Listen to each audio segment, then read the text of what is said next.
সাফ নারী চ্যাম্পিয়নশিপে ভারতের বিরুদ্ধে হাই ভোল্টেজ ম্যাচকে সামনে রেখে অনুশীলন করেছে বাংলাদেশ জাতীয় ফুটবল দল। শনিবার ভারতের গোয়ায় ডন বস্কো ট্রেনিং গ্রাউন্ডে সকালে 1.5 ঘন্টার লম্বা সেশন করেছে বাংলাদেশের মেয়েরা, যেখানে পাসিং ও ড্রিলের পাশাপাশি অনুশীলন ম্যাচও খেলেছে মারিয়া আফইদারা।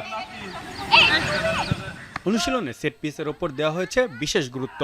অনুশীলন শেষে কোচ পিটার বাটলার জানান, দলে ফিরেছেন মিডফিল্ডার মনিকা চাকমা। ভারতের বিরুদ্ধে ম্যাচটিকে তিনি দেখছেন 50-50 চান্স হিসেবে। ম্যাচটিকে নিজেদের সামর্থ্য যাচাইয়ের বড় সুযোগ বলেও মনে করেন Butler. Listen, it don't matter who you play, whether you play in Nepal or you play, you're in the semis. It's where you want to be. It's about taking each game one step at a time. I've been in this situation many times. And I'm not bothered whether we play India or we play Nepal. I'd bring them on. I'm quite happy to face teams of that nature because it's like I said, it tests you.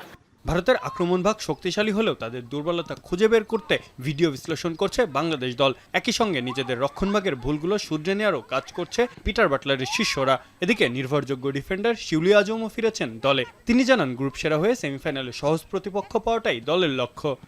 আমাদের যেমন weakness আছে তেমন হচ্ছে আমাদের শক্তিও আছে, সামর্থ্য আছে ইন্ডিয়াকে ব্রেক করার। এটা অনেক ইম্পর্টেন্ট আমাদের জন্য, কারণ যেহেতু আমাদের ইচ্ছা আছে গ্রুপ চ্যাম্পিয়ন হয়ে সেমিতে একটু ইজি খেলা, তো চেষ্টা থাকবে আমাদের টিমের। রোববার বাংলাদেশ সময় রাত 8টায় পণ্ডিত জওহরলাল নেহেরু স্টেডিয়ামে ভারতের বিপক্ষে মাঠে নামবে লাল সবুজের প্রতিনিধিরা। মাহফুজা আহমেদ, এখন।